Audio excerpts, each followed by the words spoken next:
Hey everyone, this is Chris from Predator World Hunting. You are listening to the First Focal Plane podcast with Sean, Kris, and Rooster.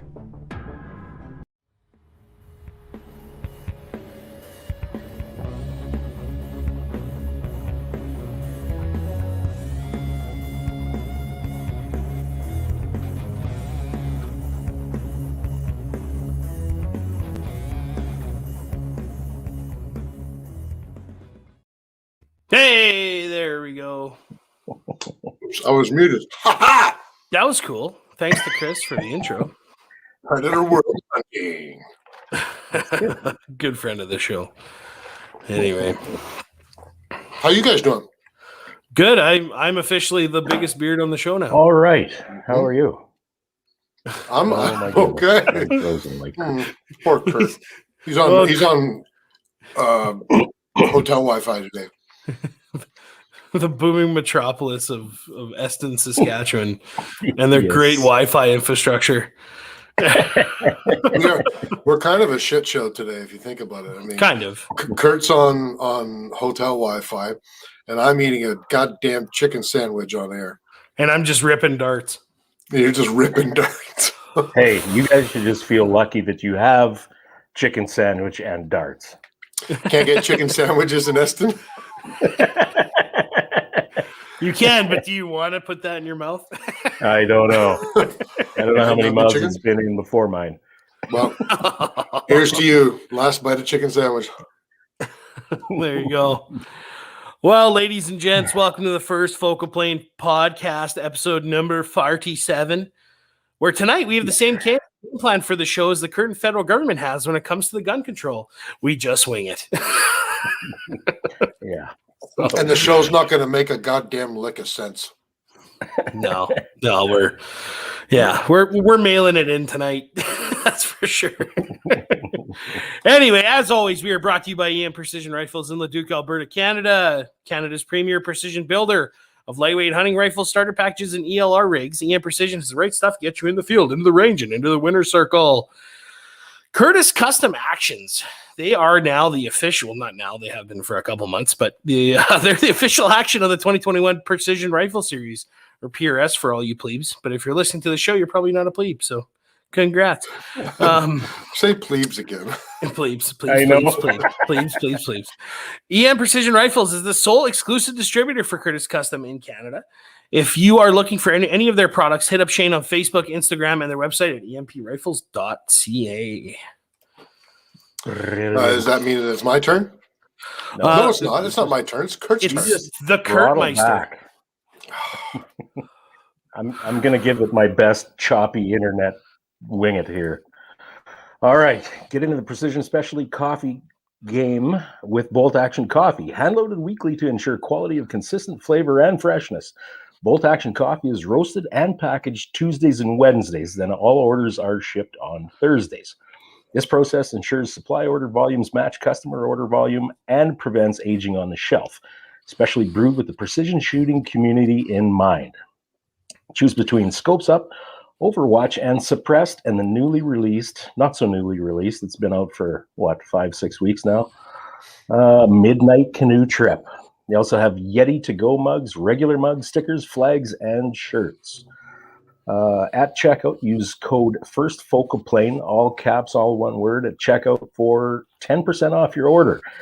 Because who wants to pay taxes? Exactly right. Find them on Facebook, Instagram, and their website at boltactioncoffee.com. I got two things to say about that. First thing. Did I lose everyone? No, you're good. You were fucking smooth the whole time. But not but. Oh. And I am very happy to know that a bunch of customers had their coffee packaged today. And then more will get their coffee packaged tomorrow. And then it'll all get shipped out on Thursday. That's warms the heart, prime doesn't it? intelligence. I figured that out all by myself. He said that it's packaged Tuesday and Thursday, and then I figured it out that, hey, today's Tuesday. So that's what I got packaged. Second thing is, have you guys tried your Midnight Canoe Trip yet? No. Sacrilege. Yes. It's good, man. You have tried yours, Kurt? It is. It is. What'd you think of it? It's very good. You bet. Yeah. I thought it was good. It was another one of those 4:00 in the morning things, so I wasn't really analytical. Tar. drank Yes. You kind of noticed it as it like burned your tongue on the way down. It's a bit of a nutty. Holy fuck, am I tired? Well, that's understandable. That's Yeah, understandable. I just All right. had a pot down by 4:30, so Yikes. wasn't really appreciated. Yeah. Well, I'll tell you this. Our squad leader segment is brought to you by Call Sign 66. Call Sign 66 is a veterans-based organization founded to facilitate multi-generational passage of information, ballistic applications R&D, and shooter development. The omnidirectional passage of information is key to the community's success and growth, as our organizational philosophy is such that we all have something to offer. Welcome to the Brotherhood. There is a positional fundamentals seminar with Call Sign 66 on Saturday, May 15th. I believe that is this Saturday. Yep. And Sunday, it'll extend into Sunday, May 16th. Starts at 8 a.m. It's in Consort, Alberta. There is a wind spotting fundamental seminar on Saturday, June 26th at the Nose Hill Gun Club. Also Consort. Yeah, it's the same thing, right? Consort is at Nose Hill or something? Or no, Nose Hill is at Consort. That's what I meant to say. Yeah. And you can find Call Sign 66 on Facebook, Instagram, and on our website at callsign66.ca. You bet. I think, did Kurt freeze? I think he froze. Oh, damn it. Yeah, it happens. He looks We're like experiencing technical blob, difficulties. Though. Yeah. Well, we're not experiencing technical difficulties. No, we're great. We're great. It must be because I have the beard and Kurt doesn't now. So if you want to call this thing a beard, it's disgusting. I'm getting sick of it. Anyway. Well, just shower. And I shower and I shampoo and condition it every day, and it still looks like this. What about beard oil? Every day. Every day. Apparently, you need beard balm. That's too much beard oil or too much beard? Yeah, I'm using a beard balm. Yeah, three I don't know why. squirts. I don't know. Well, apparently, balm stimulates growth, whereas oil just makes it shiny. I don't know. Oh, really? Anyway, I was told that you use balm if it's a little bit shorter, and then as it gets longer, you start using an oil. Yeah, I don't know. I don't know how true that is. Not. Let's see if he works. Oh, sorry. Let me handle the production. We're just bringing you in and out. Welcome back, Kurt. We were just talking about beard oil versus beard balm while you were gone. You would know. What's the difference? I would not know. I'm au naturel. Oh. Nice. Yeah, you asked the squirrel that was... At least not yet. What happened to the squirrel that has to find a new home now that you've trimmed yours? Well, you know what? He got relocated. Went further It was south. time for him to go. It really was. That's right. code for That's you. right. You ate him for dinner. Transplanted him. Have you guys ever ate squirrel before? Public, man? No. I used to guide hunters that from the States that swear that it's great. Squirrel? Yeah. I don't know. Yeah, that's what I've been told. Yep. I've never experienced the culinary arts of squirrel cooking myself, but why aren't we eating them more often then? Because in the city they're protected. You can't shoot them. Yeah, okay, that makes sense. You can't shoot anything in the city. Nobody Everything can know is about true. it. Well, yeah. Unless you're a gangster with the UN gang in Vancouver. I don't mean they're you can shoot whoever the protected hell by you want. John Wick. I mean, like, it's illegal to shoot them. Anyway. Yeah. Kurt, we got one more ad read. Do you want to hammer that out? Apparently Oh not. my God. He's slagging. I'll handle He's this one. toast. So, considering we're all Canadians, we figured we'd get another Canadian sponsor on. Odell Engineering, geniuses behind the Canuck line of firearms. They are your premium importer and distributor of some of Canada's top brands of firearms, including Bergera, Rock Island Armory, Mission First Tactical, Hyperfire. Hyperfire triggers are awesome. And, of course, Canuck firearms made for the Canadian market. Rely on Odell Engineers' experience in the Canadian market to provide you some of the best quality in firearms and firearms accessories. You want a Benelli M4? Don't want to spend thousands on a semi? Check out the Canuck Operator. It's awesome. So No, I'm not going to go through the specs. I wouldn't either. Everybody, if they don't know the tonight. specs, then shit. It's a Benelli Yeah. M4 for God's It's a shotgun. It's a semi-auto shotgun that's not going to Yeah. cost you $3,000. So and it's the tits. that's right. And find them anywhere pretty much. They're Canada-wide. Check out their offering, OdellEngineering.com, OdellEngineeringLTD.com, on Facebook at Odell Engineering Limited, or walk into your local gun store and tell them Phil sent ya. There you go. Anyway. So just because we are the first Focal Beard podcast now, Ken says that he uses beard balm when the beard needs some control. That's what I was and thinking oil too. for just the general looking slick and moisture. Yeah. And then Kris from Predator World, he knows what he's talking about with beards. I mean, he's got one. He says beard butter all the way. Kris must go through a lot of beard butter. Yes, that's right. We're still talking about beards. Friendly. Every time you drop out, Kurt, we're just going to start talking about beards. All right. Sounds good. I lost mine in an unfortunate smelting incident. I didn't make it to the funeral, though. I'm sorry. I wasn't invited to the funeral. I know. Actually, I'm Kurt's brother. Yeah? Turk. Truck, damn it. Truck, yeah. So bringing it back to the guns, Todd would like to remind us that there are some nice Canucks at Extreme Range Outfitters right now. You bet. And I imagine that means probably more than just the operator. I'm pretty sure I saw, it wasn't the Regulator Defender. It was the, what's the other one? The one that has the breaching. Well, let's just take a little gander. The Odell muzzle Engineering. device. Yeah, the muzzle device. It's not the Defender. It's not the fucker. Or Just calm down. It's not the Renegade. It's the Spectre. Spectre's the bullpup. No, the Spectre's a bullpup, yeah. The Renegade has the muzzle device. It must be the Renegade. That's a pump, right? That's the one that looks like it was made by someone from Mad Max. Oh, maybe I wasn't thinking about that one. You know what? Hey, you know what, guys? Just go walk into Extreme Range Outfitters or go on their website and take a look at what they got in. I know last week we took a look, and Bullseye North had them in both black and they had them in tan.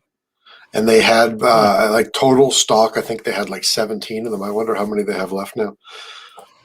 I wonder if we're helping everybody sell out whenever we shout them out. Engage, that's what it was. I'm pretty sure I saw an Engage there. Thank you, Kelly Lynn. It's not on their shotguns list, though.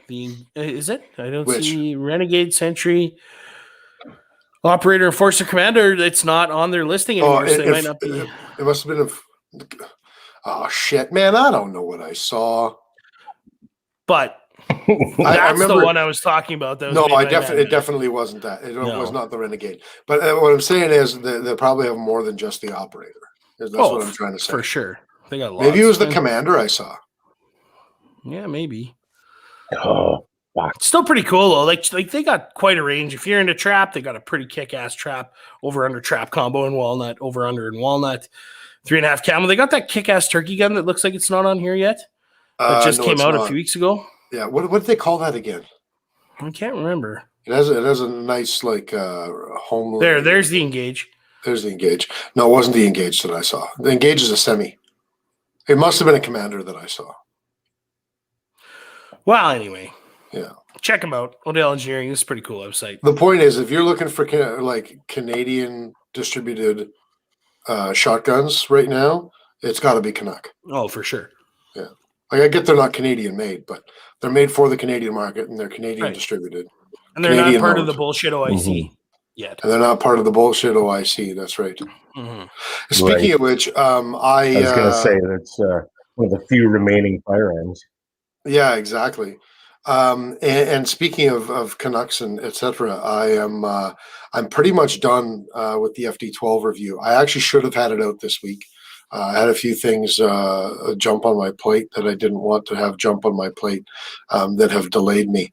But I will have I'm making a promise right now. I'll have the FD12 review done by this time next week. It'll be out by this time next week. And on the YouTube page and on ffpp.ca. Committed now. That's right. Yep. What's that, Kurt? Delayed I said you're again. committed now. Yeah, well, now I am committed, but I have to commit myself to it, or that's like I'll never put it out. Yeah. Well, here's Kelly with the CCFR Gunny Girl calendar. She says the Spectre is the new shotgun, or it is the new shotgun featured in the calendar, the Engage. The Engage. Oh, there you go. All right. So that's the new Gunny Girl calendar, you mean? Mm-hmm. There you go. And they're sold out of this one already, aren't they? They just did the they just had the deadline for submissions for the next year just ended. Oh yeah, for the gals that they're gonna feature in it. Yeah. Right. Yeah. Which, by the way, that's gonna be an awesome lineup. I've seen some of the submissions. It's gonna be good. Oh yeah. I think it's a cool thing that they're doing. I think that one thing that I don't want to make Kelly's head too big, but one thing that she and all of the other ladies that are involved in the Gunny Girl calendar and the guys that are involved in it too, they're doing a really good job of promoting bringing women into firearms. And it's not. I cringe when I hear this. Oh yeah, we got to get more chicks shooting guns. Like I cringe with that sort of thing because there's a little bit of like this air of superiority. Like, finally all the little girls are picking up the guns too, and I'm just not on board with that sort of shit. But it's nice that there's a lot of shooting is about community. That's right. And it's nice that they're creating, because let's face it, most girls, a lot of guys, I'm not interested in your typical like shooter atmosphere, like not shooter atmosphere, but like the stereotypical, and all the some of the exactly. Let me help you with that little girl. Exactly. And no, it's like, listen, motherfucker, I'm going to show you what to do and how to get there. Case in point, Kelly and the gals from Lady Guns. Those are some bad bitches. I would not fuck with them. I'm sure he meant that in the nicest sense of the term. 100%. It's like they're phenomenal people. So it's just nice that they're creating a like shooting isn't just shooting. Like gun owners aren't just one community. We're multiple different communities with multiple different personalities and atmospheres. We just have the Kelly's like, gee, thanks. We just have that one commonality that we all like one form of shooting or another.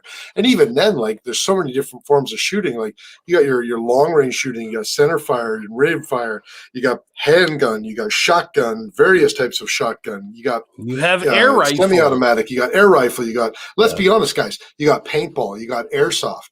Like it's a genre. It's not just one thing. Guys that fill PVC tubes with acetylene and launch potatoes down. That's shooting. It doesn't matter. It's we're all over the spectrum. But T-shirt guns. Fun story. So tonight, before this, I had a condo board meeting and found out that the president of the condo board is into IPSC now. Which is awesome because I did it just where I'm sitting now with the ammunition in the background. And they're like, oh, Sean, you're into guns. Yeah. Well, I just remember through Gen Wildlife and I'm getting into IPSC. I'm like, super. Nice. Anyway, it's just good to see. I think the more people get into it, the better, honestly. And I don't think that everybody has to, like, I'm not one of those guys who thinks that everybody has to be involved with everybody else just because we all like guns. Right. I think everybody has to have the same common theme of, leave us the fuck alone because we're not hurting anybody. We just want to shoot our guns. But I don't think everybody has to be everybody's friend because the reality is there's a lot of people that rub me the wrong way that own guns. I'm just going to be flat up and say it, right? But I'll still stand shoulder to shoulder against somebody trying to take our guns. And, there's a lot of, there's a lot of aspects about shooting or a lot of segments of shooting that I'm not interested in being a part of at all. There's a lot of groups that I'm just not interested in being a part of at all.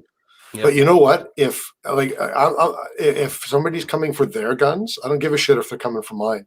Yeah. I'll fight shoulder to shoulder with them. And that's, I think, the only thing that's missing right now is there are too many segments that won't stand shoulder to shoulder unless it's their guns. Well, I've never played airsoft. I haven't paintballed since I was in my early 20s.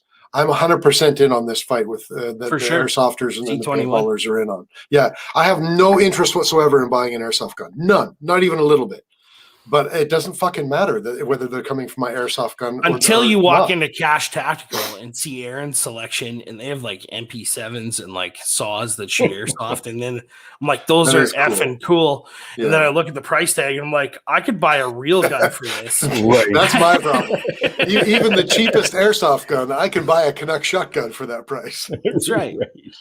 But then, that's crazy, for those people that are not, want to spend a ton of money on the Gucci gear, right, or the brand name rear bags and stuff, they got like not Wish quality knockoffs, but like like Voodoo brand stuff, like the stuff that's the on the lower end of the price scale, if that makes sense. And and like some of that stuff works great unless it's a red dot sight that you put on an actual firearm and decide to put 5,000 rounds through it. You might have some zero drift on that, but put it on a 22.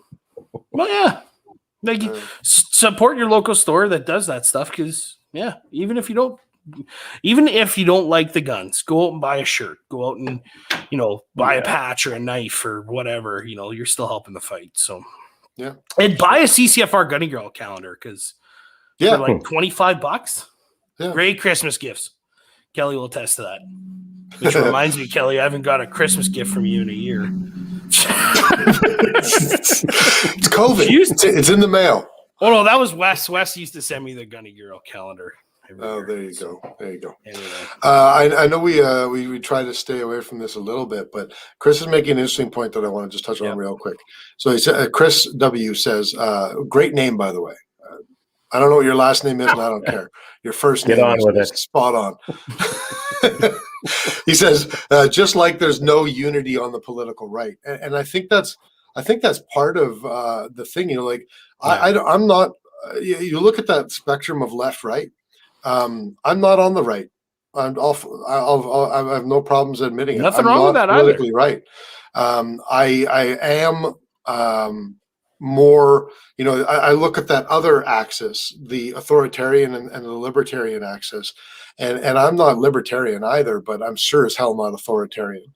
I'm like center, slightly left, and maybe about halfway down that libertarian scale. And I think that's part of the problem is I'm not voting NDP and I'm not voting Liberal right now, even though theoretically they should align more with my values.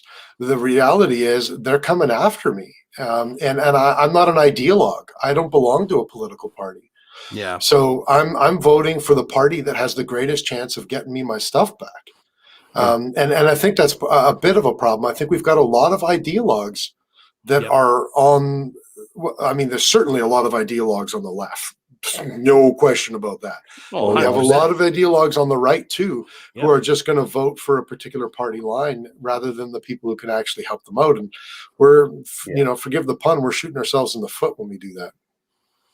Well, and you got my rant. You got the division. Well, and really, if not to discount who anyone's voting for, because I don't give a shit what you do. Yeah. You're an adult. I believe in what I believe, and I believe that people should have the right to protect their marijuana plants. Not just people, but gay married couples should have the right to protect their pot plants with guns. That's what I think. 100%. I completely agree.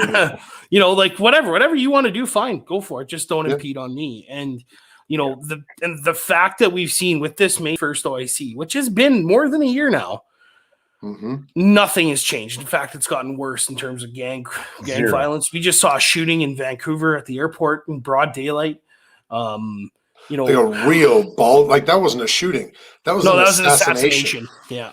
Yeah, like there's no question about it. That was 100% an assassination. So how, riddle me this, Batman, how are banning AR-15s and M14s and large bore rifles going to stop that or gang violence? Well, they're not. They can't. That's the joke of it all. It's not about that at all. No, it's what's the word John Gormley says and virtue signaling. It's just virtue signaling to get to, to their base so that they can solidify that vote. And for and then also reach out to the uneducated to be like, look, we're doing something on guns. Mm-hmm. And the uneducated are like, yeah, they are. Let's vote for them. And, but also on the right, the conservatives aren't doing anything to help themselves right now.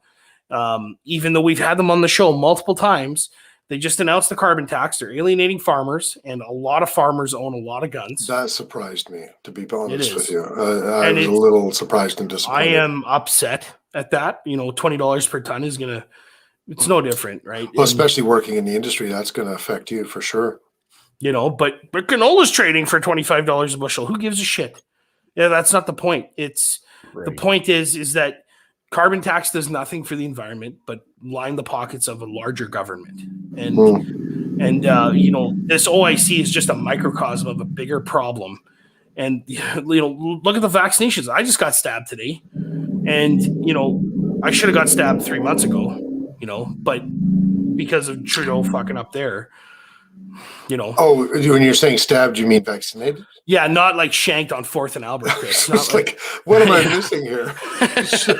No, I got mugged. No, I got the Moderna today, and it is what it is. It's just, but it just seems like, like nothing's going to change. And then the division between, what Max Bernier is doing with the PPC, what this new Maverick Party is going to do, I don't know what they're going to do, but they're starting to gain a lot of supporters, because the conservatives are really paying. And I believe in what Warren Steinley and Shannon Stubbs and Michael Cram and those MPs are doing.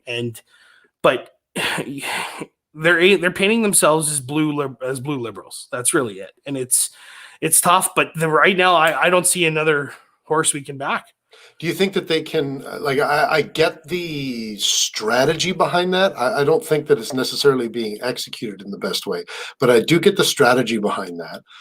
My question is, do you think that they're going to pick up more votes by appealing more to the center than they're going to lose by alienating the right? I would hope so. Because that's kind of a problem, right? It used to, for a while there, it was like, if you're on the right, you're on the right, and you have a party to vote for, and you really don't have much of an option otherwise. Not that's a truly national party. But the PPC has a very small and dedicated faction, and they're a faction that is willing to vote for them regardless. Yep. Well, so the CPC does have voters. Pardon me. The CPC does have voters to alienate, right?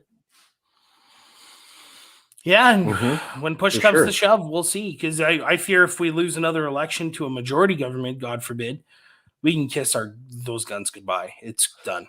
And that's I don't want to jinx, or I don't want to try and be Nostradamus, but I kind of think that we may have to settle in for another 4 or 5 years of this.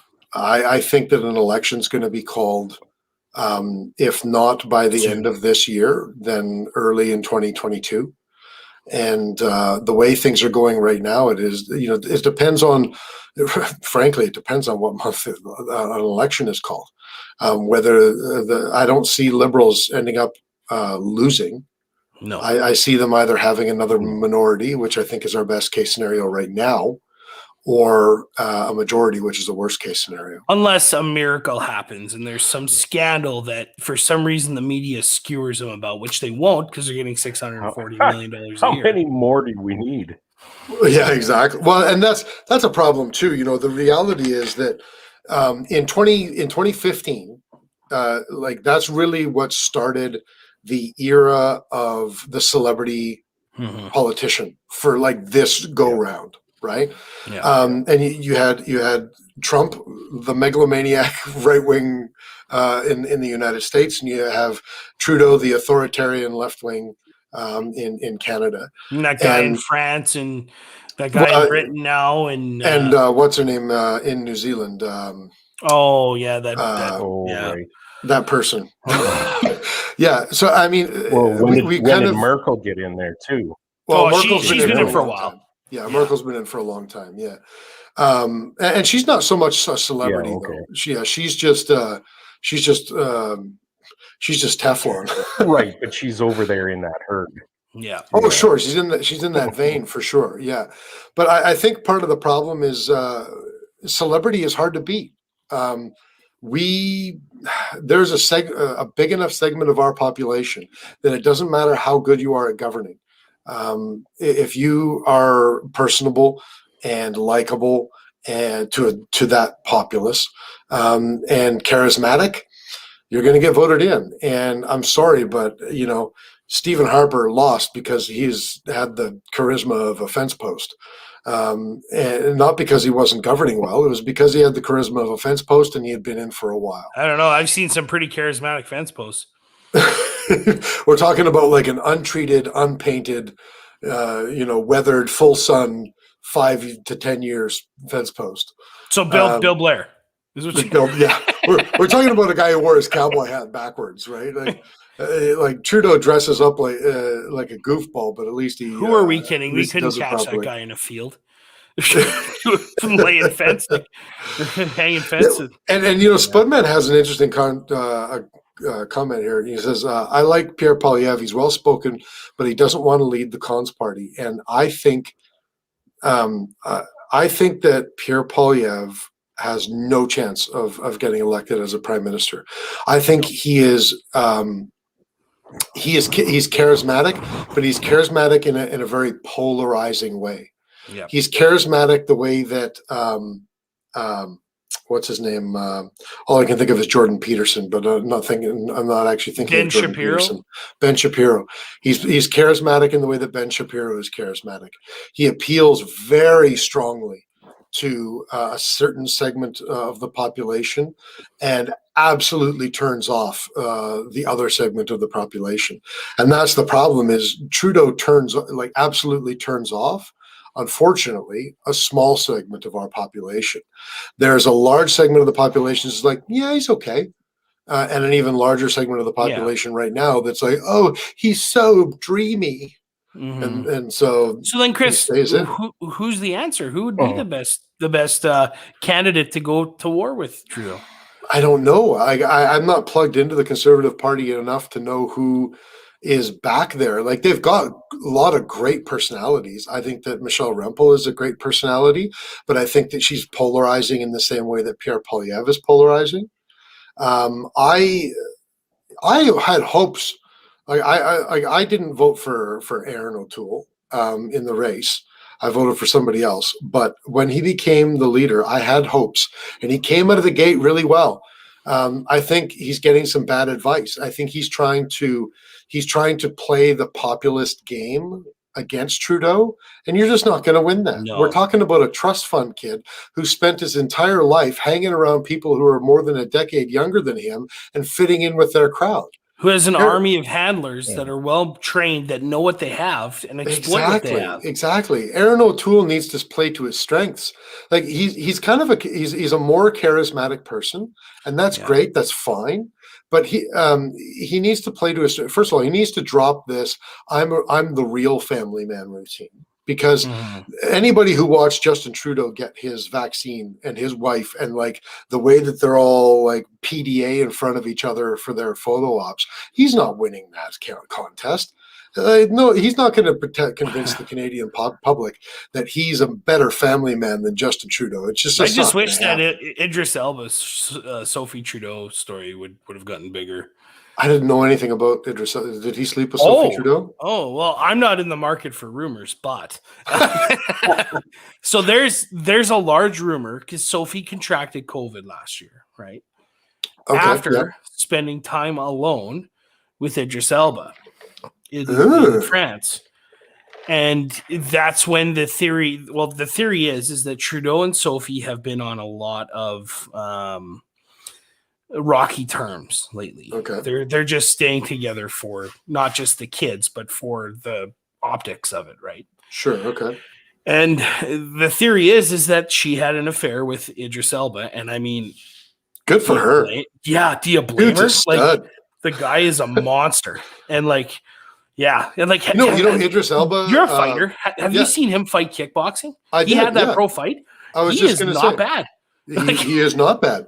I'll tell you this: Idris Elba is a much better fighter, like ring fighter, than Justin Trudeau will ever be. Because I watched his match with Brasso as well, and that looked like it was next to two untrained people in the ring. Elba, he looked good, man. He was amateur levels. He was amateur level, but it was his first fight. He looked way better. I've seen a lot of people in their first fight, and he looked a lot better than most people in their Did you see some of those leg kicks that he gave and then took? Oh, yeah. Oh, that guy's legit. He's legit. Yeah. And absolutely. Kelly would get COVID from him. She says, I'd be okay with getting COVID from him. Kelly, go get COVID from Idris Elba, and then you don't need to get your vaccine. Yeah, that's right. just get him to sign a paper that says that he gave you COVID. Get him this, yeah. Anyway, we went off. But it's just funny that I'm under firm belief that it's just like George W. Bush. I don't think he ran the country. I think what's the Halliburton guy that shot the guy in the face? You're talking about. Now I can think of Bill Blair. Dick Cheney. Dick Cheney. And I think Gerald Butts is the Dick Cheney of Canada, except pussified severely, right? He's a very meek man and very but he I think he pulls the strings, and he's when I saw that he was moved from, now I don't think this is correct, but somewhere in southern Quebec, I don't want to say Gatineau, but somewhere around Gatineau, from Gatineau to Ottawa, okay. And it cost $180,000 to move him from somewhere in that, closeness. Yeah. I'm like, that guy is legit. He's running the show. There's no way you're going to spend $180,000 to move somebody less than 100 miles. You could well be right, but we'll never know. Chris W. makes a good comment. He says Ron Ambrose, if she comes back. I think that I think Ron Ambrose would have about as much success as Peter McKay. You think? I think so. I think she's a little bit more personable than Peter McKay, but I think she would have had about the same success rate. But to be perfectly honest with you, I think Peter McKay might have had some success if he had won the leadership as well. We could what if this to death. Oh, we could, absolutely. We're like, I'm not a political analyst, and neither are you. We're just idiots who like to pull triggers on bang sticks. That's right, and spend money that we don't have on it. Yeah, well, lots of that. Yeah. But so 1 year since the OIC, has anything changed? Anything besides? Well, I think you were right. It has gotten worse, because what's been happening since the OIC is these interpretations by the RCMP, and they've been slowly. They came out with a bang, but that really haven't stopped. Every once in a while, you just see them quietly adding more things to the OIC or to the FRT table. And, it's an interesting thing. I had a couple of arguments on the CCFR Facebook page about that over the last couple of weeks. And people are making, the advice sometimes that people are posting is like, oh, the FRT is just opinion. The RCMP even says that it's just opinion. So, go ahead and take that stuff out. Yeah, you go right ahead. Yeah, you're not going to take it out. There's a reference table to make decisions under law. But again, they did under dissertation. They did state, or Murray Smith did state that there's no legal grounds to the FRT. 100%. But this is the thing. It is their reference table that they are going by when they are determining whether they're going to arrest for an offense or not. And that's, I think, what people are forgetting. They hear they read the news article, or sometimes we'll even just read the title of the news article, and they're like, oh, the RCMP admits that it's not law, and somehow that translates into I can do whatever I want regardless of what their FRT says because it's not law. Well, guess what, dude? It's still what they govern themselves by when they are enforcing the law. Well, that's it. If you take your Mark 12 out to the range or out into the bush or wherever the hell you want to take it, then you're going to, and an RCMP officer comes by because a neighbor calls or whatever it happens to be. Or a CO or CO, they're going to take a look at that reference table, and they're going to say, hey, the Mark 12 is prohibited, right? Shotgun, you're under arrest for possession of a prohibited device. Yeah. And you're going to say, no, it's not prohibited. Your FRT isn't the law. Cool story, bro. You can either drop the shotgun or I'll drop you. Yeah. And you're getting arrested, and I'm taking. Okay, I got a story that kind of references this. Okay, so you remember my truck was broken into about a month ago, right? And they took my radar detector and a handful of things. Yep. Anyway, they just called me yesterday about it, and it got tasked to just a patrol officer, right? And they said, yeah, we went to the residence, and the guy told them to get out of here, but there's no legal grounds to go on. And I said, okay, whatever. It's just stuff. Right. Who cares? Yeah.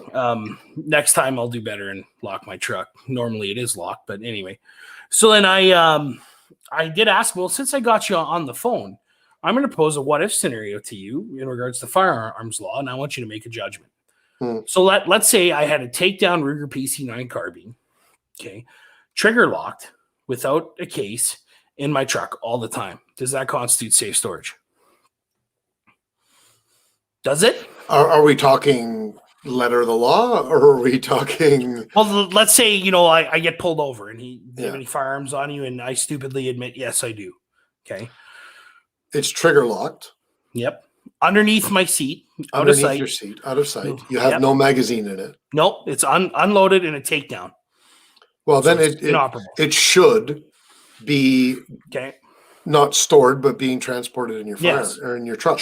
True. Safely transported. Yeah. But he would still charge me with unsafe transportation because it's not cased, and then unsafe storage as well. That's wrong. That's just wrong.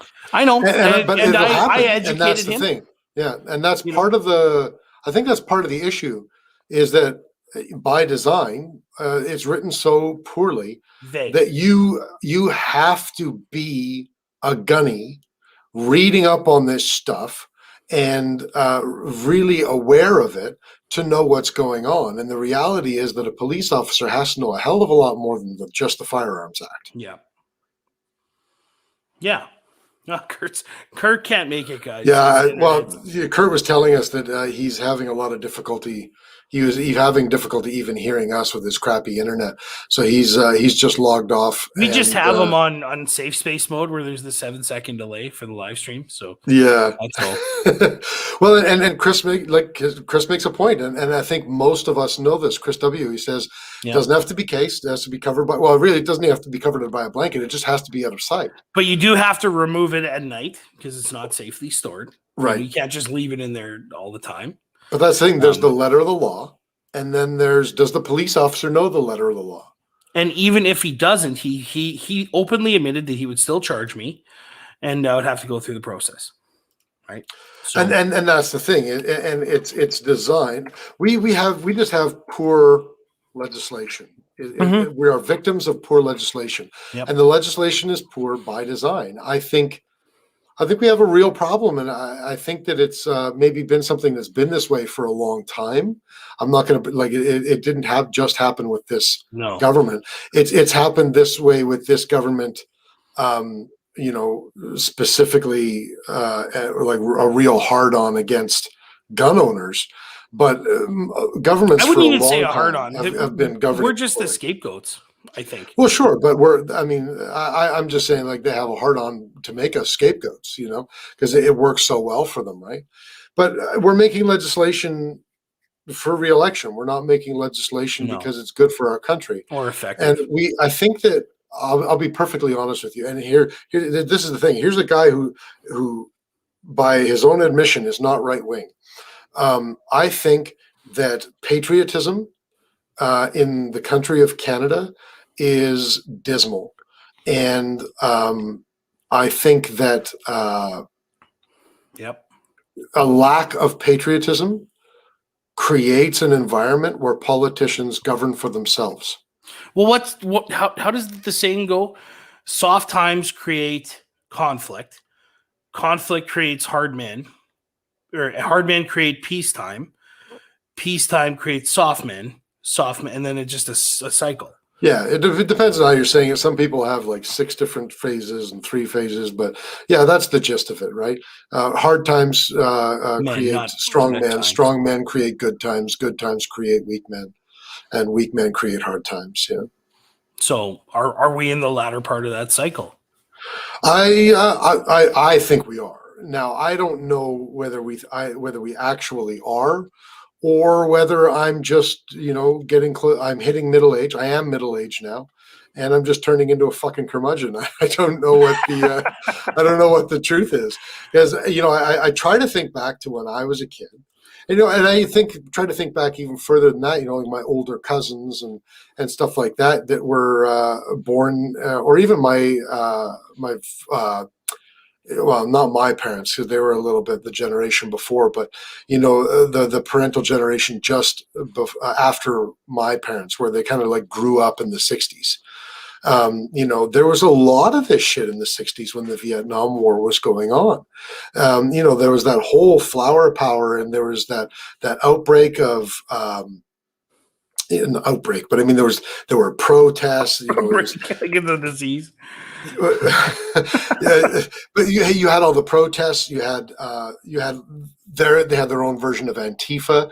Like you had those flower power groups that would like bomb a clinic for using like a makeup manufacturer for testing on animals and free all the animals and all that sort of stuff.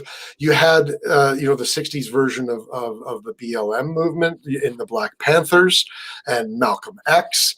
And you had all of that sort of stuff. I really think that what's going on right now is really similar to what happened in the '60s and early '70s, with what was going on around that time. End of Korea and then into Vietnam and through Vietnam. I really don't know if it's actually any different. And I certainly remember people like my grandfather, when he would talk about seeing what was going on in the '60s, he was like, "World's going to hell in a handbasket." Mm-hmm. And that was exactly his words. And then we had hard times. We had like this gas crisis, oil shortage. We had the recession in the '80s. We had a lot of these hard times, and we started like really getting our shit together in the late '80s and into the '90s. And the Berlin Wall fell, and the fall of communism, and the fall of communism in Soviet Russia, and quite frankly, the '90s, the majority of the '90s, and the early 2000s were really good times. They really were. Especially because, in 2012, we got rid of the long gun registry. I don't think there's much of a mistake or much of a coincidence that you had a lot of conservative governments through a lot of that time. You had liberal governments leading up to it. And then you just had this wave of conservative governments being voted in. You had Harper coming in. It's a pendulum, right? It swings so hard one way, and then it'll swing the next way, and then it'll, And I think that's what's going to happen here. I don't want to be pessimistic and say that we're going to have to live with this liberal government for a while, but I'm just trying to be realistic. Yeah, I think that this liberal government is going to be around for a while, because there are enough weak people that are going to continue voting for him for a little while. I think that's unfortunate, but I think that it's the reality. I think that we will come out of it, just like we always come out of it. Chrétien wanted to choke people, and he got elected for a good period of time. And we came out of that, and Harper was in for, was it a decade? Yeah, something like that. 2006 to well, maybe not quite a decade. 2016. Yeah. Well, there you go. Decade. 15. 15. Yeah. Yeah. Trump was 16. Yeah. Yeah. So yeah, I think it'll come back around, just like it always does. I think that one thing that is different, and I think that one reason why we may even have more attention on us right now, is that we're much more organized than we were. Yep. And we're much more vocal than we were. Yep. And we're much more mainstream than we just were we're in the 90s. A little too late. Maybe a little bit too late, but I shudder to think where we would be at without the representation and the mainstream that we have now. And I think that social media has done a lot of good for our cause. I think that even though the organizations that are in existence right now I have a real hard time working together, and I have my own thoughts on that. And I think there's a lot of childishness that goes along with that. I think despite that, I think that, and maybe even because of the rivalry between the other organizations, I think all of the organizations are more organized and more at the forefront than they were. I would agree. And look at the outcry with the Carey Price issue, right? When he had a no compromise flag in his back in the background, people were like, "Oh, I'm burning my Habs jersey," and it's like that would have never happened a decade ago, right? Yeah, well, I think by and large, I mean, we often are in lockstep in a lot of ways with the United States. It's happening there too. You know, Disney Plus fires Gina Carano, and next thing you know, more people are firing Disney Plus than they would have canceled if they kept Gina Carano. And Gina Carano, the very next day, has got a job with Ben Shapiro's organization. Let's back up a little bit here because Chris was saying a lot of things. So we were talking about patriotism. Chris W. asked the question: how can you have patriotism if government tells immigrants that we celebrate and love diversity, and all immigrants are and bring all immigrants here?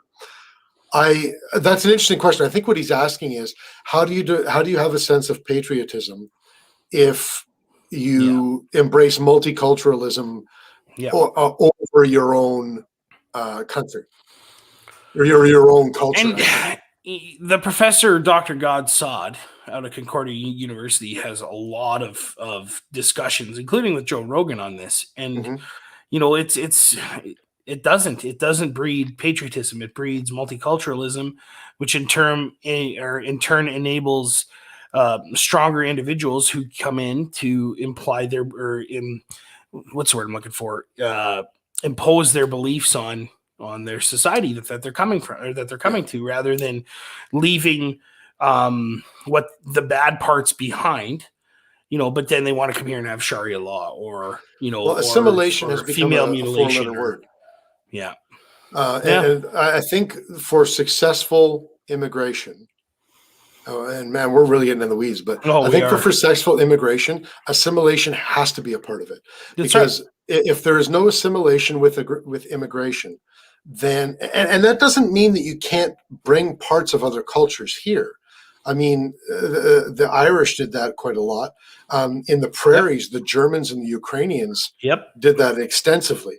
And I think that there are wonderful things in most civilizations, and most civilizations have things that are valuable to contribute. But you have to take what you learned in your own culture, and you have to bring that to your assimilation of the culture that you're joining. And quite the reality of the situation is, it doesn't matter what my background is. If I'm Canadian and I want to move to Japan, for example, just throwing anything out there, well, I'm going to have to get used to the cultures of Japan, and they are way different than they are in Canada. And if I don't like the culture of Japan, then I should not move to Japan. Correct. I can bring things like benefits of my culture, like being able to reach the top shelf. But that doesn't mean that I'm going to do it at the expense of Japanese culture. It's only because you're 6'12". I'm 6'12". That's right. No, I'm not calling Japanese people short. I should clarify that. I'm 6.5 feet tall, like legitimately 6.5 feet tall. So I'm just saying that I'm tall, not that they're short. But let's say I want to move to India. When you're talking about such a densely populated country, I had better get used to that culture of being close to people. And if I don't want to get used to that culture, Or Don't be if I there. want to continue eating beef, Well, then I yeah. should not move to one of the Hindu regions of India. Yeah. Well, and you know, my wife and my mother have worked with English as a second language people all the time, and you know, it's yes, we're you know, we're not assimilating them, you know, properly or like we used to. I shouldn't say properly, like we used to, but we're also too open as well. Like we brought in a bunch of refugees that, you know, anyway, we're really in the weeds here. Yeah, we have to vet too. I mean, Yeah, obviously. Yeah. you know, I mean, but in terms of gun ownership, most of the members at my gun club are East Asian. Yeah. You know, and that's, I got no problem with that as long as they follow the rules and go from there. Same as you would with the Ukrainian German, you know, descendants, right? The same thing. Well, that's the thing, man. One thing that I think an immigration influx really benefits a culture like ours is it brings work ethic. And great food. And great food. Yeah. I mean, if you think of the average Canadian kid, they have, like, I'm going to stereotype here, but Canadian kids have shit for work ethic these days. Yep. As a man who hires young Canadians, generally they have shit for work ethic. Yep. But you know what? I've got a Filipino immigrant. He's still only a permanent resident. He doesn't even have a citizenship. Who could kick the head off my shoulders if he wanted to. If he wanted to, but he's a nice guy. And you know, he's working his way towards buying me out someday and taking over my business. Nice. And the reason that it's him is because that kid learned work ethic. Because for the first 13 years of his life, he was chasing monitor lizards around and you know, spearing them and for food, for something to eat. Yeah, like the kid knows how to work. I always told Sarah that if she died, you know, like most places. Yeah, I know you said that before. if she's dead, she died, I'm finding a Filipino who's going to take care of me and you know, do all the stuff that she does, and it's going to be great. Anyway, it's good. Anyway, Sarah's great now. Anyway, but we should probably say that we're an hour into this and we have not talked a lick of guns. So well, kind of. This is all tied in, and it has to do with the socioeconomic, the social aspect of firearms ownership, you know, because we're all over the spectrum in regards to immigration and that for guns, but in the end, we're all gun owners and we all have the same property and we're all affected the same. And I don't know what the fix is. I really don't, and I don't see an easy way out. I don't think it'll be fixed anytime soon. No. I think we're going to continue to talk about it. Some of us are going to continue to get frustrated. Some of us are going to get pissed off. And some of us are still trying to figure it out. And when more of us figure it out, when more of us realize there's more that draws us together than there is that pushes us apart, I don't have to like the other. I think there's a lot of gun owners who are just terribly sexist. But for sure. I don't have to like them as people. I don't have to, you know, hang out with them and laugh at their sexist jokes in order to defend their right to have property. Yep. It's basically what it comes down to. And we're circling now, but I wanted to ask you, I want to change the subject on you. Carbon fiber barrels. Yes. They're becoming more and more popular, and I've been looking at them more and more. And I own my first one now. I got it with the Gray Birch LDR rifle. And the 16. I like it. I got the 16-inch, the same one I got, And IBI is now, the same. I actually have the identical rifle to you. Only you don't have a foundation chassis, do you? No, mine's in an Oryx chassis. An Oryx, yeah. Other than that, I think we have identical rifles. But IBI is now making carbon fiber barrels. Maple Ridge Armory is importing BSF carbon fiber barrels. I mean, there seems to be a definite trend towards carbon fiber barrels. What do you think of them? They're light. They're certainly awesome are for light. Chucking them through the bush. I'd say that. Well, I've been thinking about that, you know, and you know, the build that I was building to replace my REM 700, and it's not light. Like it doesn't have a super heavy barrel on it, but it's got the stock VTR barrel on it. Yeah, that triangular one. That's not a light barrel. No, and I haven't weighed them because I don't have an appropriate scale to really accurately weigh guns, but my Rem 700 is easily, I would say, 4, maybe 5 pounds heavier than the straight pull Maverick that I'm building.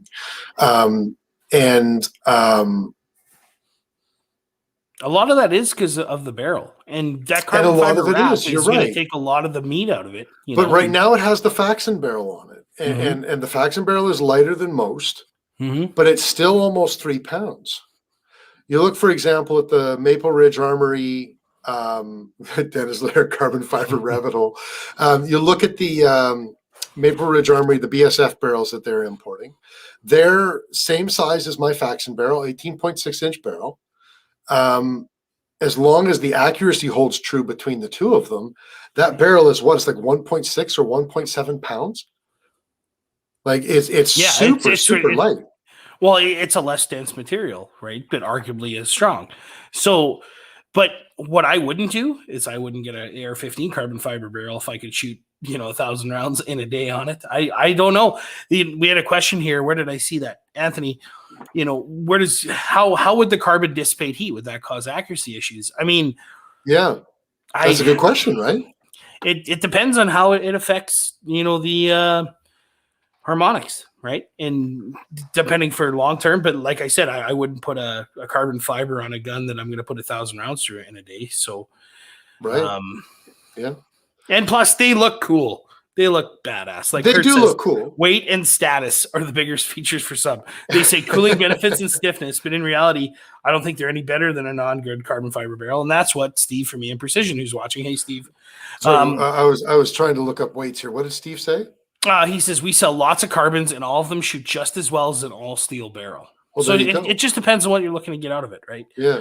Well, and I know, the BSF barrels, for example, they're not solid carbon fiber wrap. They're ported all along the barrel, exactly for the reason of dissipating more heat. Mm-hmm. Yeah. It's interesting. I'm thinking that eventually I might want to, I know what the Faxon barrel is like. And when it was in the Stag, even with a semi-automatic action, it was one MOA all day long. For sure. And as a hunting rifle, that's more than good enough. Well, you buy a profile like a pre-fit IBI in all steel, it's going to shoot like a son of a bitch. Oh yeah, but they're going to be heavy though too. Yeah, for sure. But it's a trade-off. Like, what are you trying to accomplish out of it, right? And I think we're kind of everybody wants the best of both worlds now, right? Well, sorry, like Kurt's 33XE. I'm not going to truck that through the bush with that KS Arms all steel. No. I call it the baby arm because it looks like my arm, just elongated, right? Baby's arm holding an apple. Yes, I know. I'm picking up what you're laying down. Anyway, Austin Powers reference there. That's right. But yeah, like it just depends what you're trying to get out of it and what your budget is, because generally carbon fiber is more expensive. Generally, quite a bit more expensive. Yes. And again, I'll go back to the BSF. You look at MRA's Match X1 barrel. I think they're selling it for $450, something like that. Something like that. And the same length BSF carbon fiber barrel is $800 plus. Yeah. So it is significantly more expensive. Or you look at complete builds like Oregon Mountain Rifles for their backcountry hunting rifles that have carbon fiber builds. They're like $3,000. And yeah. And there's reason for that. It's light and you're gonna take that 1 or 2 shots and that's it. And you're not putting 1,000 rounds of hot loaded 223 in a 3-gun match or whatever it is. Right. You're just not doing that. It's unless you're hog hunting. Yeah, true. You're really not taking a whole bunch of follow-up shots. But dude, if you watch those night hunts that guys that are using ARs using DPMS with those solid steel barrels with no muzzle device, and they're just letting them buck, or they got suppressors on them, and those are heavy bitches. I don't know if you've ever held a 20-inch bull barrel AR. They're heavy as shit. And they're still an AR, but yeah, they're heavy. The barrels are heavy. But still, for an AR, for a 20-inch tube hanging out, a bull barrel hanging out off the end, it's still heavy as shit. And but you're posted up on a tripod or a mount, and you're just letting her buck with all 40 rounds in that PMag, and you're just going to town, right? So 100%. I don't know. It just depends on the platform and what your budget is, what you're trying to do with it. So That's I want to just do this comparison here. What the hell? Great radio, Chris. I know. Usually in Google, when you type in like, oh, that's right, because I'm doing centimeters. Dirt. I'm trying to convert centimeters to pounds. How about we compare ounces here? So the BSF 18.6-inch carbon fiber barrel weighs 29.3 ounces, which is exactly 1.83 pounds. That's crazy. The Faxon Big Gunner, which is a light barrel, actually, is 2.13 pounds. So you're getting a full quarter of a pound less with that, and that's a light steel barrel versus a carbon fiber barrel. If we were to compare, I'll bet you here's the MRA Match 5R. Now it's in 6.5 Creedmoor, but we'll go with what we got. 2 pounds 11 ounces. Here's a IBI pre-fit without fluting, standard profile, 0.72 inches with a half 28 muzzle thread. Yeah, $700 for the standard profile, 2.5 kilograms. Kilograms. That thing is a beast. And so that's what, 5 pounds, a little over 5 pounds. Yeah. Times that by 2.2, right? Yeah, something like that. But still, it's still a heavy bitch. And then you put an action and a chassis or a stock on that, and it just depends what you want to do anyway. Yeah. I don't know, man. I think carbon fiber is going to be the way of the future. I think we're going to see it more and more. And we already are. I wonder if we're going to start to see prices drop as it becomes more common, more mainstream. We'll see. I'm going to stick with my gray birch and go from there. Well, I'll tell you this: my gray birch. By the time you put that foundation chassis on it, and I'm gonna demonstrate this in the review. With that foundation chassis, holy cow! I just missed a beat. You can shoot it like a pistol. Oh, for sure. Like you genuinely can shoot the damn thing like a pistol. Yeah. It's so light, it's ridiculous. Mm-hmm. One of our Maple Seed shoot boss for Saskatchewan, Ryan, has a IBI 1022 barrel on his 1022 build, and it's accurate as all get out. Oh, for sure. But his build, it's beefy. It's super beefy. It's easily several pounds more than my gray birch. Mm-hmm. And I don't even know if Ryan shot it out to any reasonable distance, but I'm maintaining 1.5 MOA or so. Yeah, those gray birch barrels are out to 200 meters so far. I haven't shot it at 300 meters, but I'm easily we're getting 1.5 MOA at 200 meters. My best grouping at 100 meters has been 3/4 of an MOA with a frickin' 22. Yeah, a Ruger 1022. Yeah, exactly. And the limit, and I think that it could probably shoot 3/4 MOA at 100 all day. I think the reason that I can't is me, not the gun. And when you consider how light it is and easy it is to manipulate, it's a nice little rifle. Yeah, no, they're great, and yeah, I got nothing but good things to say about mine. Besides the fact that I dropped it into that Oryx chassis and it's heavy as shit, but that's a good thing. Defeated the purpose. No, it was. I don't know. It was either that or put it into a foundation and. Yeah, I went with the Oryx because. Well, I think I'll be honest. Shit. I'm about half done filming my gray birch review now that I have the foundation, and I will say this: there are some limitations to the foundation. I think that for a first gen chassis for them, I think it's very, very good. I think they thought of a lot of really smart things. I think putting M-lock on the front of it was a great idea. I think putting what the hell's the name of that clamp system for the bipods? Shit. Arca. I think putting an Arca rail on it was incredibly smart.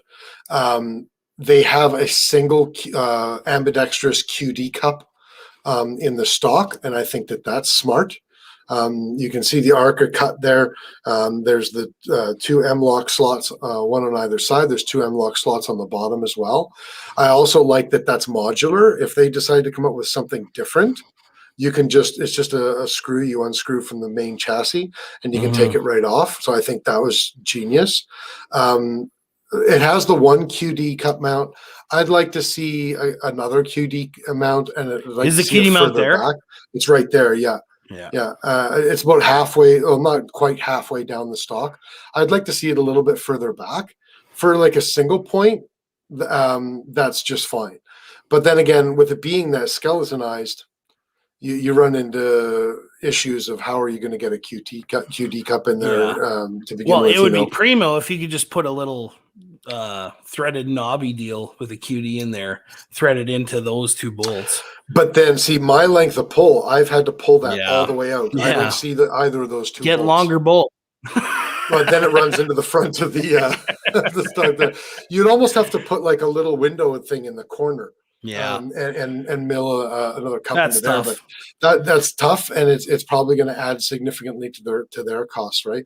But for a starter first gen, I think it's fantastic. Yeah, definitely. No, and they make great. Like look how sexy these rifles are. They do look really, really nice. They really do. And you know what? It looks great with a bipod on it. It looks great. Man, with a this sling would be on it. sweet for rimfire race guns. Look at this. Just Dude, that short little barrel and beep, beep, beep, beep. I am not ruling out picking up, because they had the Shrike system, and the Shrike system is 1022 clone with the V block and everything. But now they've moved on to their what are they calling it? Scroll up, it's up there. Fusion system, and it's basically a standard like self-indexing barrel with a barrel nut. Like they're taking a page out of the AR platform. Yeah, getting rid of the V block. And they're getting rid of the V block, and that eliminates people that experience barrel droop and all that sort of stuff. Yeah, exactly. And I am absolutely not ruling out one of their like CTR fusions in the future with a 12-inch barrel. Because as a race gun, just put a little red dot on it, and I think that would just be the tits. Ricky's got an unrelated question. Is 6.5 Creedmoor a meme? My younger brother did a 1,000-yard gun for under $1,000 US. I put it together for him, but I prefer he went with 308 because I had all the dies and components. It's definitely a meme. The running joke on this show is that it's called the 6.5 strutting peacock, because if somebody shoots Creed, they're going to tell you about it. It's like being a vegan, right? It's like being a CrossFitter. That's what all these are here. It's 6.5 Creedmoor. Hey, you ever watched The Big Bang Theory? I used to. Remember when? Well, it's not on the air anymore. But I mean, remember when Wolowitz, the little nerd, went to space, and then for like an entire season afterwards, he was always injecting into every single conversation how he went to space. Yeah, exactly. That's the 6.5 Creedmoor owner and the cross. It's like that meme where it's like a bunch of urinals lined up, and there's a guy on one end and a guy walking, and sits, and they're all open, and he stands right beside him. He leans over. I shoot 6.5 Creedmoor. It's like that. I do CrossFit. Yeah. I'm a vegan. I shoot Glock. Anyway. You know what's interesting? I'm not at all ruling out a 6.5 Creedmoor. If I get a 6.5 Creedmoor, it will be in an ELR build though. I'm not doing a hunting rifle or like I got, like what's anything in the background here. Exactly. Well, quite honestly, if I were to do a 6.5 Creedmoor, it would be an EM precision rifle. There's no question about that. Like they're beautiful guns, and they make great ELR guns. The only thing for me is I just don't shoot ELR right now. I haven't made the time for it, so it doesn't make sense for me to spend the money on a build. But I would have, if I was doing ELR, 6.5 is my first choice. 6.5 Creed is my first choice for caliber.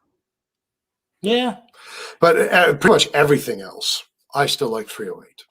Well, let's not go too far. You don't want. I do. I hunt. Well, yeah. Well, but Kurt was doing 6.5 Rooster for ELR too, right? I just think he did 6.5 Rooster just because he wanted. Just because he could. Yeah. Well, I don't blame him. If I could make my own fucking cartridge and name it after my nickname, I would do that too. 264 Momentum. Yeah, the 264. That's a badass cartridge name. That's not bad, actually. Maybe like the 270 Momentum. Get a long action going. or take a neck down 300 Win Mag and put a 270 in it. See, this is why I don't make my own cartridges, because I don't got a fucking clue how to do it. You already have enough stuff blowing up. Yeah, that's right. Wow. Yeah. We're not going to go there. Yeah, I'm not going to go there. But yeah, I like 308 for everything else in high power centerfire. Well, and it's great for training Wind, because she's a fat bitch going down. Oh, sure. You know? For me, anything over 300, I really have to start trying to practice reading Wind. Or just like walking my shots in, depending on the day. You should have saw King of 2 Miles that second day where nobody could see splash. Yeah, it was sad. It was like not sad, like I was feeling bad for them, because you take a shot and you don't see anything. You're like, let me rack another one in. It was like just like trying to shoot paper, and you forgot to laser bore sight your rifle first on the new scope. Exactly. So you got to get up to like a yard away, and there we go, and step back. And just walk backwards 25 meters at a time. That's right. That's how you're supposed to sight in a new scope, isn't it? I'm not gonna lie, I've done that. I'm not. Oh, me too. I did that with my Mossberg MVP. There you go. Because I'm an idiot. Anyway, I don't know. I think there's value to being an idiot sometimes. Sometimes. Anyway. Yeah. Hey, do you have any? I'm just kind of skipping ahead here. Do you have any shout outs this week? Do I have any shout outs this week? Well, that's a great question. I am. You know what I'm going to do? I'm going to shout out Maple Ridge Armory. I'm having a little bit of a hiccup with my Maverick build, and I've been speaking with them. They're helping me out with it, and they're doing a great job at communicating, and we're going to get that ironed out. And once we find a resolution, we will talk about it on air. Yeah, but I think that they deserve a shout out right now, just because I'm just a schmo who's having difficulty with a build, and they could just tell me, "Look, fucker, figure it out," and they're not. They're being really really professional about it, and I appreciate it. So I'm going to give them a shout out. Yep. Nice. Yeah. Mike, do you have one? You just asked me because you didn't. I'm going to say, Ken at Bullseye. Kent Easton and Bullseye North. That guy is phenomenal. He's he just treats us like gold, and we do give him a lot of business. But he's just the greatest guy in the world right now. So yeah, Ken is a great guy. And he even did a new intro for us. Shh. Oh, am I not allowed to announce that? I mean, we already played. We have a lot of friends of the show that are providing us intros, like the Chris intro from Predator World Hunting today, and yeah. So we can let that cat out of the just bag. Gives me more work to edit those together, and anyway, it is poor guy. Right? Hey, can I say I'm missing Kurt right now? Yeah, I know. It's been too long. He's been busy, man. The last couple of months have been shit. We can't seem to string the three of us together to save our lives. Well, it's that time of the year. It's springtime. Shit's rolling. That's the truth. And it just so happens that I work in ag and he works in industrial construction, and it's that time of the year. So I'm just very lucky that things are starting to quiet down for me. So that's good. Be on the road right now. That's good. But yeah. Should we mention let's talk a little bit about some upcoming events that are happening that I'm aware of. If you don't mind, I'd like to talk about Maple Seed a little bit. I'm going to be IITing instructor in training for Maple Seed again this year, and unfortunately, with everything that's going on in Manitoba, I was supposed to be in Manitoba essentially from the end of May, pretty much up until the middle of June, and I'm not now. All of those events got canceled in Manitoba, and that makes me very sad face. But I believe that they're going to try and rebook those as quickly as possible. We do have some events going on in Saskatchewan. I think most of them are sold out already. I know we've got Battleford. There's Rostern. I believe that Saskatoon is going to be coming up live in the next couple of weeks. And I think we're still in talks with a couple of different places to potentially do a few more. But if anyone's in Saskatchewan and wants to take a rifle fundamentals course, and I'll tell you right now, like you're only shooting at 25 meters. But first of all, this is only step one for Project Maple Seed.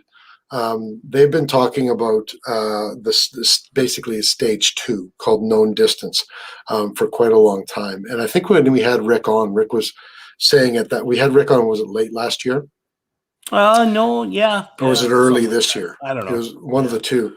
But when we had Rick on, he was saying that they were going to do known distance this year, and like in 2021. And COVID hooped that idea, like it hooped so many other things. But they're going to be doing known distance, and known distance it's center fire, and I believe it's out to 400 or 500 meters, something like that. Okay. And but the biggest difference here is you're not on a bipod with a rear bag, or you're not resting on an object and for stabilization. You're using you for stabilization. You're shooting offhand. You're shooting, kneeling, seated, prone, but it's the only stabilization item that you're using is a sling. And you're taught the fundamentals of how to do that properly and consistently. And I'll tell you what, for hunters, it is invaluable. I think, and Adriel Michaud, who is also involved with Project Maple Seed, he's the shoot boss for Alberta, has said this several times, that it is essential even for competitive shooters. Yep. Because the skills directly translate. So if anybody wants to do to learn proper fundamentals this year, look for events going on near you. There are a lot getting started in Ontario. Some of them are being canceled, unfortunately, because Doug Ford is not the savior of the world that everybody thought that he was going to be. And Adriel is he's got millions of them planned in Alberta. Unfortunately, he's having to cancel some as well. Yeah. But he also just put a couple on a couple of weeks ago. So there's Darren Ostapowicz in BC, shoot boss for BC. He's trying to get them going. Ostapowicz. Anyway. D.O. he knows that he's got the love. Anyway, he's trying to organize things in BC. It's getting very difficult there as well. Name a place that it's not. Obviously, Rick's in Quebec, but I don't think we do a whole lot of events in Quebec. I think there's something going on there. But yeah, sign up for it. And the known distance is, I think it's coming to Canada very soon. Yeah. And I think that it is going to be revolutionary over the next several years in terms of being able to teach people proper fundamentals, which organized instruction like that is, it's still a very new and entrepreneurial adventure in this country. So I just wanted to mention it, wanted to shout it out. Sweet. Do it. That's all. Take it. Yeah, that's all I got. Well, guys, if you're still listening. I still miss Kurt. Yeah, I miss Kurt and his beard. He shaved it. Yeah. Now I got to shave mine. Anyway. That's my cue. That's my sign. That's your sign. Guys, if you haven't yet, check us out on Facebook. So if you search First Focal Plane Podcast, go there, leave us a like, leave us a review. We've gotten a lot of reviews. Thanks for everyone who's put them down. We appreciate it. Leave a like on the page, share the shows. You're doing us a favor because of the algorithm, right? You can also contact us through Facebook for the show. Message us and we'll get back to you as soon as we can. If you have ideas for content that you want to see or guns you like us to review or whatever, let us know.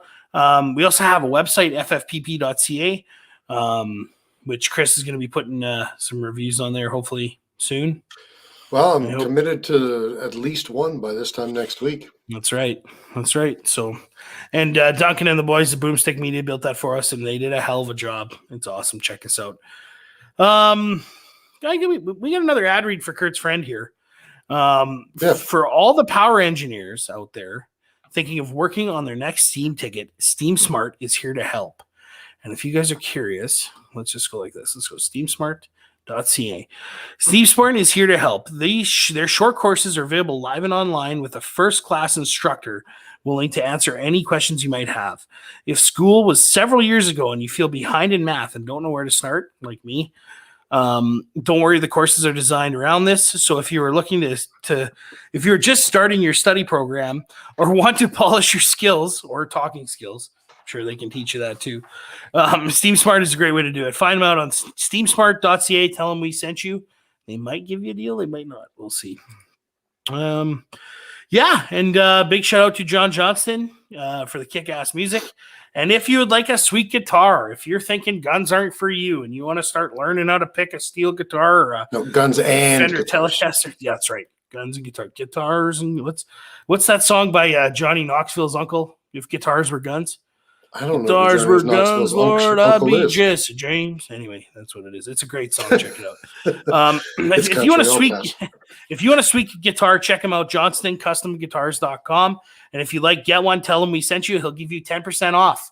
He's not giving us money. He's just giving you a discount because we sent you. So he ships international because I know there's a lot of you that listen in Russia, and we had views or downloads from Estonia last week. That's crazy. Did we really? That was awesome. But how many of that is people is like people sitting in a cabin in BC on NordVPN though? Hey, that's a very valid point. Who knows? It still counts. Anything. I don't care where you listen. You know what? It could also be some poor guy who's stuck in North Korea using a VPN too. Yeah, or it could be Yaroslav sitting in his cabin in northern Estonia with his bows in the gun, waiting for the Soviets to come rolling over that hill, and he just got his new. I bet he didn't pay $450 for his Nagan. Oh. I bet you his grandpa had it coming back from the Eastern Front and fighting the Soviets. That's right. Or fighting with the Soviets. Fighting with the Soviets in the Red Army. Yeah. Anyway. Yeah, so that's it. Next week, guys, we got the great, the man, the myth, the legend, J.R. Cox from the Shooting Edge in Calgary, and Target Sports Canada. So tune in, bring your questions for him. And same time, same place, same bat signal. Whatever the tune in next week, same bat time, same bat channel. I can see you doing the Batman dance with the exactly. Yeah. Will Sean escape the dastardly something or another from fucking the Riddler or whatever the shit? Jesus fucking Christ, Batman! Holy fucking shit, Batman! That suit is way too small on you, Sean. On that note, boys and girls, we'll see you next week. Have a good rest of your week. Don't die. Later. Yeah, definitely don't die. Good.